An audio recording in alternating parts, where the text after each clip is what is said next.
Good evening, viewers. My name is Imran. I'm a UK and international tax specialist. So the purpose of this video to explain the self-assessment system in the United Kingdom. This video is related to UK taxes only. So this video is useful for ACCA, ACA, and CTA student. Also useful for individual to understand how the self-assessment works, what consequences you will face if you fail to tell HMRC that you have certain income subject to income tax. What happens is if you make a mistake on your return, what will be the consequences? What will happen is how the HMRC open an inquiry on the self-assessment. So stay with me, I will explain to you in more detail. So the first thing is self-assessment. What is self-assessment?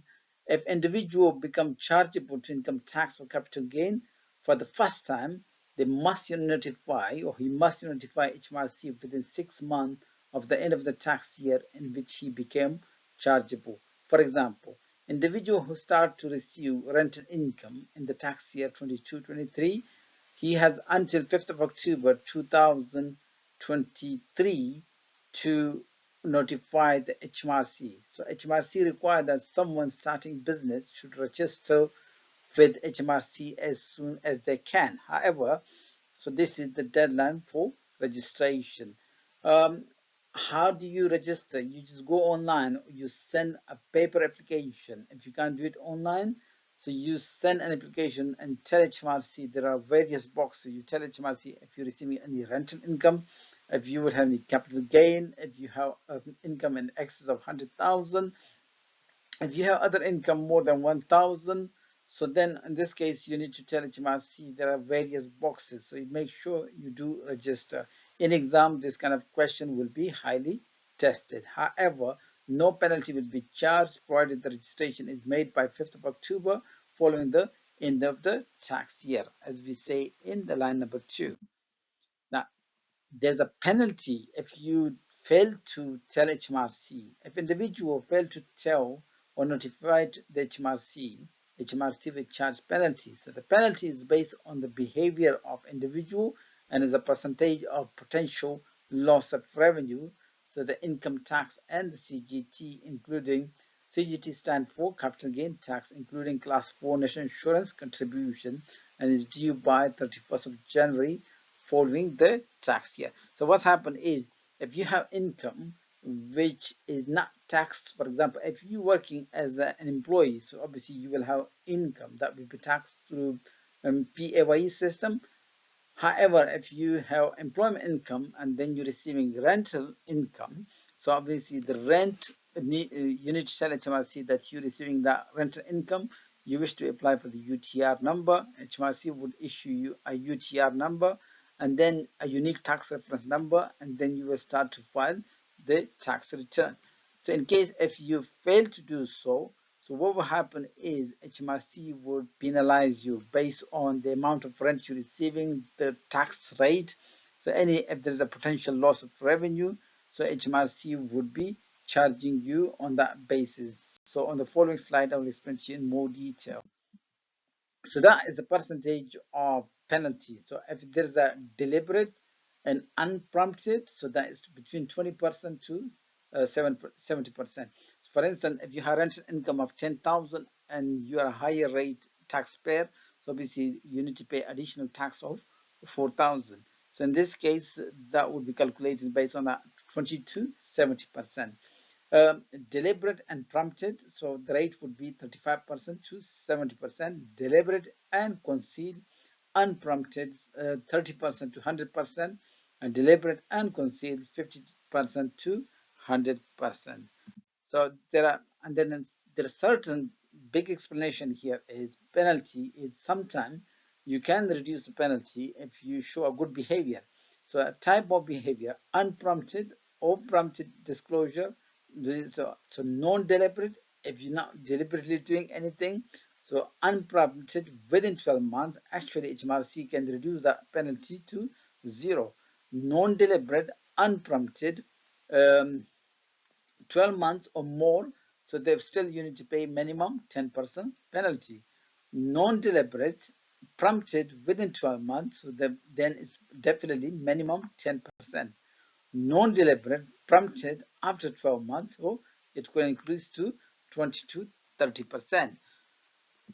So now here's so disclosure. Disclosure is prompted, unprompted. For example, if you tell HMRC yourself, if HMRC tells you that we believe that you have additional income and you need to pay tax, in this case, it's been prompted.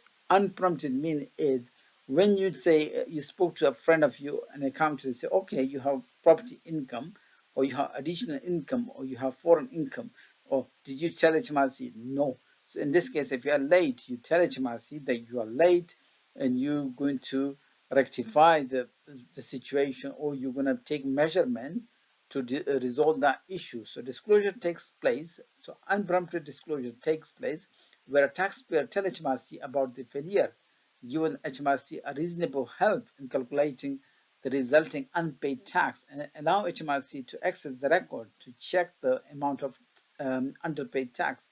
So the actual reduction in the penalty depend on the quality of the elements of disclosure, including timing, nature, and the extent.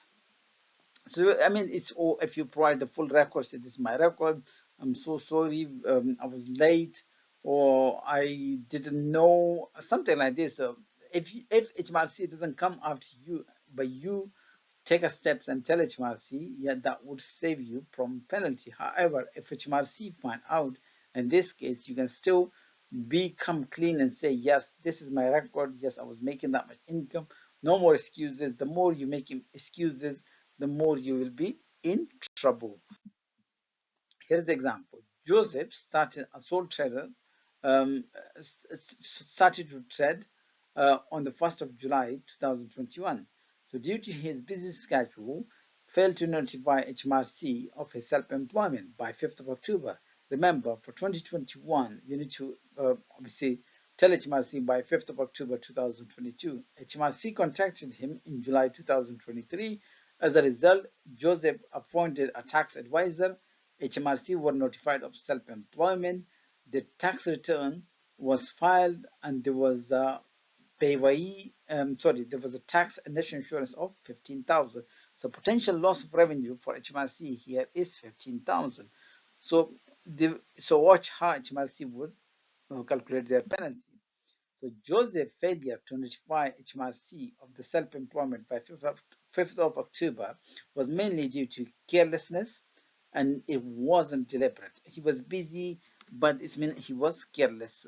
So the maximum penalty is 30% of potential loss of revenue, as we say, which is the liability should be paid by 31st of January 2023. However, Joseph made a prompt disclosure within 12 months of the tax due, so the penalty may be reduced to 10%.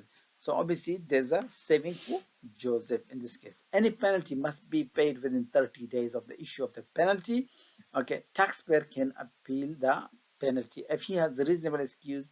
Reasonable excuse is like some close family member death, or some floods, or there's some situation that's stopping you from filing the return, or telling HMRC. There could be various circumstances. HMRC might accept. If HMRC does not accept, you can go to tribunal. So the reason for that much explanation is in exam, sometimes you get the question about penalties. So there are various kind of penalties. So one penalty is we discuss here is related to failure to notify HMRC, that you didn't tell HMRC that yes, you have additional income, and I believe that I need to declare this, and I don't know how. So HMRC would send you a unique tax reference number, and then you need to find an accountant to file your return. Here is a, so once you register for self-assessment, the first step is gone. So HMRC would issue a notice usually on 6th of April. So the 5th of April, the year end, HMRC very next day, because the system is automatic. I worked with the HMRC back in 2011. So there's a computer generated letter. So I mean, they don't type with the hand. So each time the year finish, the computer, they have your name. So they would print your letter and would send you a notification to file the return. So you don't have excuse that I didn't receive the letter. No, this doesn't work in the UK. So available allowances, any allowances to be available, for example, if you are claiming, if you made a pension contribution, you need to claim the relief in that particular year. Okay. Similarly, if you have any gifts made to gift aid to any charity, so you need to claim relief as well. Especially the relief will be available for higher rate pair. If you want to claim any marriage allowance, yes, you need to do so in the same tax year. So HMRC also added supplementary pages. There are supplementary pages.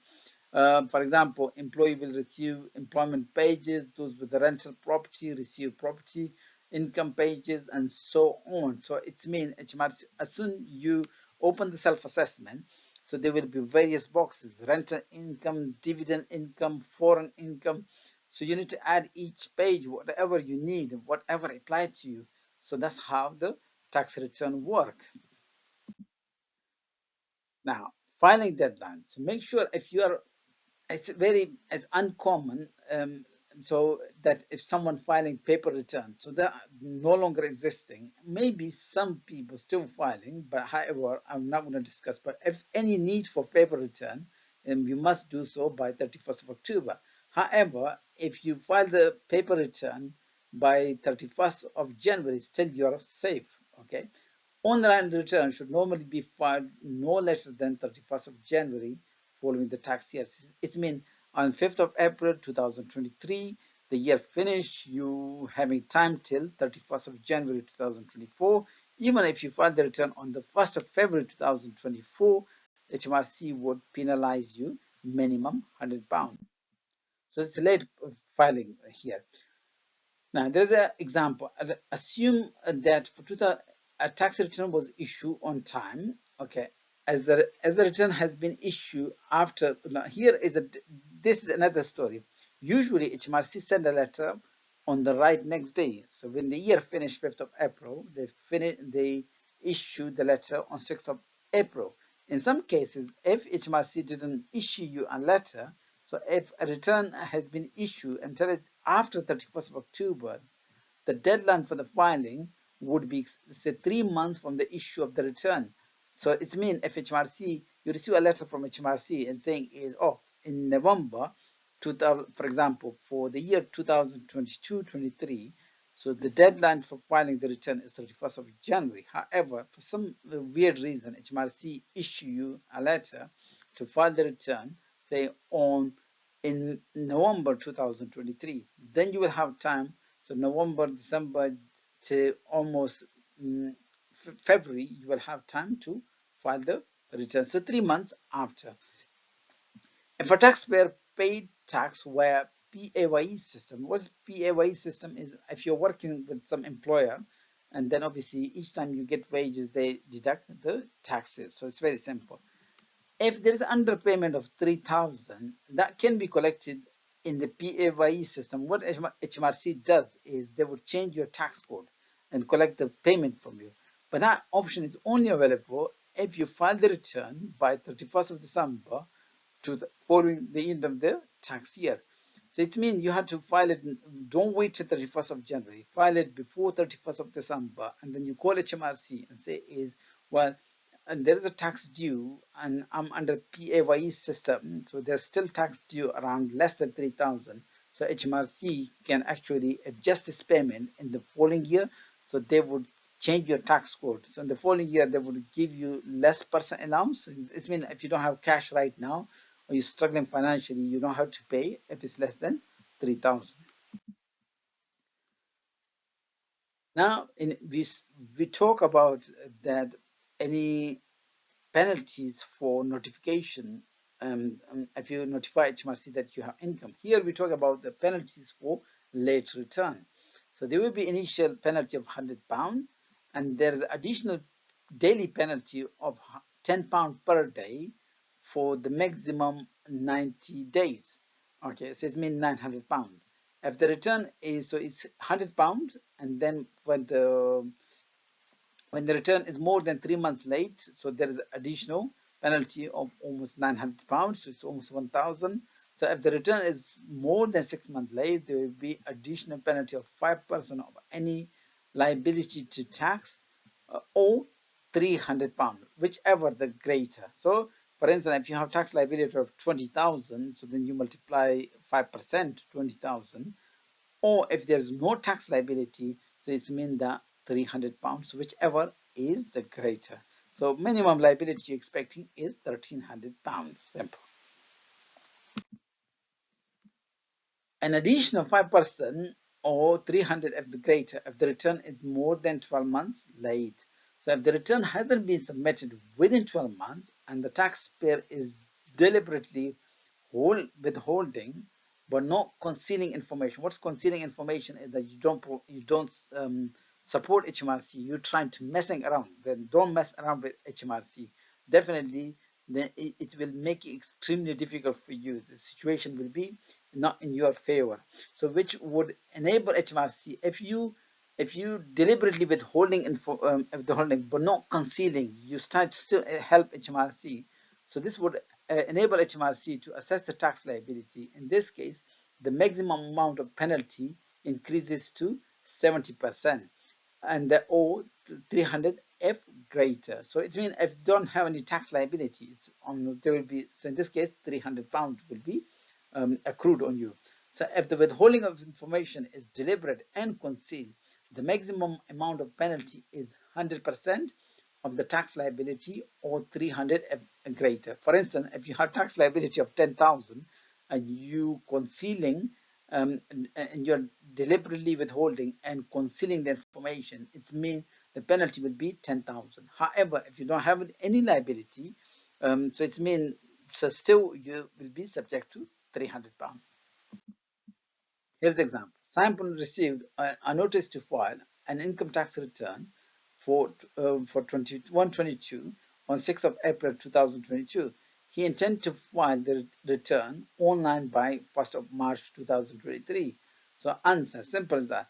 Simon will be only liable to pay a fixed penalty of £100.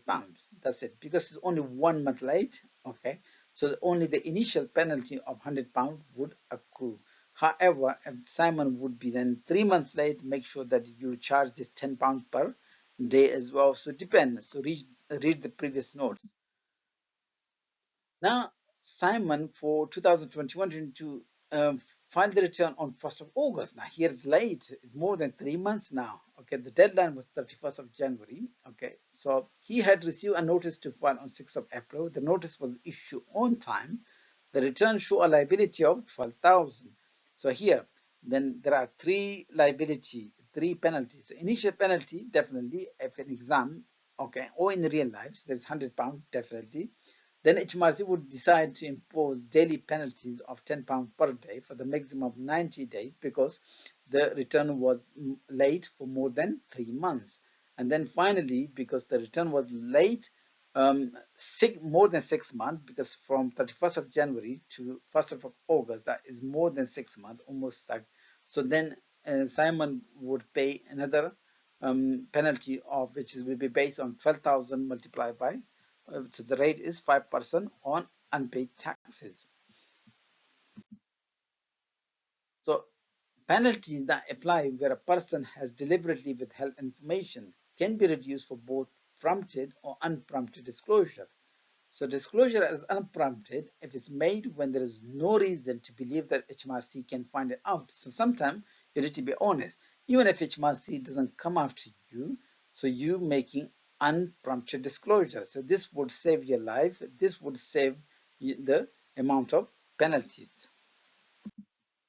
Inquiries. Now, when you file the return, sometime HMRC pick up a tax return for inquiries. For an inquiry, a revenue officer must issue a formal inquiry notice, okay, which is within 12 months after the day which the return is delivered.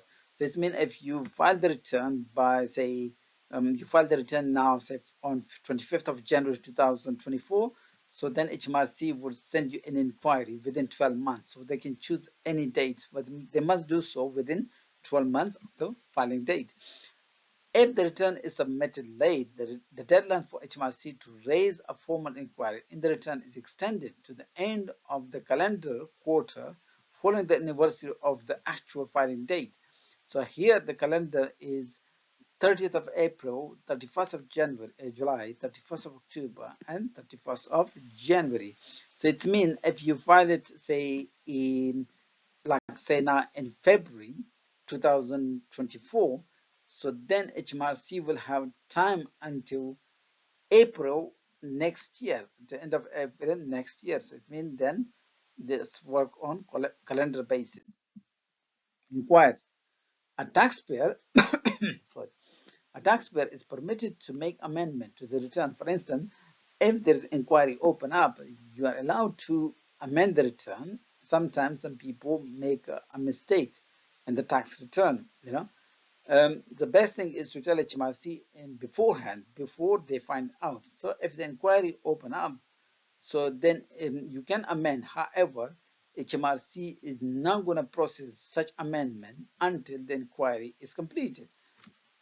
Once the inquiry has been fully completed, HMRC will issue a closure notice. This will include a statement of HMRC conclusion and any amendment to the return deemed necessary as a result of the inquiry. If HMRC find out something that is not consistent with the information, they would change the return and they would issue their assessment. If there's any tax due, any penalty due, they would let you know. Record keeping, it's very necessary for those who retain, need to retain any record of income and gain for at least 22 months after the end of the relevant tax year. A taxpayer who is self-employed and who has income from property must retain record for at least 5 years and 10 months, almost like 6 years. Okay. Penalty may be charged for if you don't have proper records. The maximum penalty is 3,000 for each failure to maintain sufficient record to support your claim. Remember, we talk about penalties for non-notification, and then we also talk about penalties for late filing. Here we're talking about penalties for error in the tax return. So if you took reasonable care and there's still error, no penalty. If you are careless, the rate is 0% and 30%, but that is like if you were careless and you later on you find out that, oh, you had a mistake, and you tell HMRC, then obviously potentially then still the penalty would be 0%. That's called unprompted. However, if HMRC comes after you, say, listen, there's a return and there's error, okay, and then is 15%. Deliberate misstatement, if there's a misstatement, the rate is between 20% and to 70%. That is for unprompted. If HMRC find it out, then the rate is minimum 35%. Deliberate misstatement, and which is then concealed, if you hide something, the penalty is between 30% and 100%. For that is for unprompted. For prompted, 70% minimum penalties applies. Thanks for watching. I do have some more videos on other topics such as taxable benefit, exempt benefit, also taxable income, exempt income, then taxation of dividend, taxation of interest. These are very hot topics, always tested in exam, about marriage allowance, married couple allowance. I'll be making more videos on corporation tax. However, because of the time constraint, now in the UK it's almost like 10 o'clock. Just all day working so hard, my eyes just barely opening up. If you like my videos, you can subscribe to my channel. This would benefit you in all in any way. If you are studying accountancy, so I will be making more videos on financial reporting, financial management. However, I need some time. Thanks for watching. Have a good night.